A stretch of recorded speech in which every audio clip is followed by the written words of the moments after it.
Dans les vastes terres sauvages de l'Écosse médiévale, au cœur du royaume de Dunbroch, vit la princesse Mérida, une jeune fille fougueuse au caractère libre et rebelle.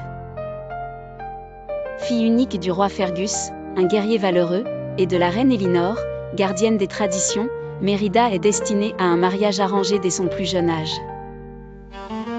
Cette union a pour but de maintenir la paix entre les puissants clans du royaume. Mais Mérida refuse ce destin imposé.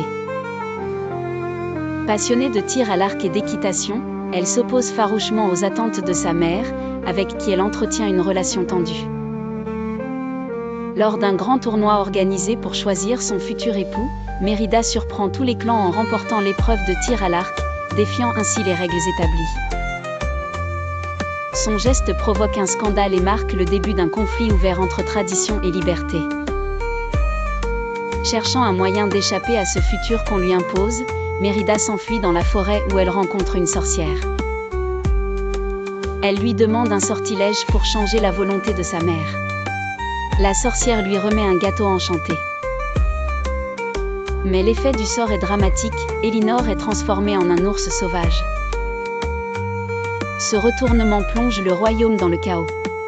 Le roi Fergus, hanté par un vieux combat contre un terrible ours, croit qu'il s'agit d'un nouvel ennemi et part le chasser. Mérida, comprenant qu'elle est responsable de cette malédiction, tente de réparer son erreur. Elle part avec sa mère ours à la recherche d'une solution pour briser le sort, avant qu'il ne soit trop tard. Au fil de leur périple dans les forêts profondes et montagnes brumeuses, mère et fille apprennent à se comprendre autrement, sans mots. Mérida découvre la sagesse d'Elinor, et Elinor comprend l'importance de la liberté pour sa fille. Elles affrontent ensemble les dangers, y compris Mordu, un ancien prince devenu ours monstrueux à cause de son orgueil. Finalement, Mérida réalise que seul l'amour sincère et le pardon peuvent briser la malédiction.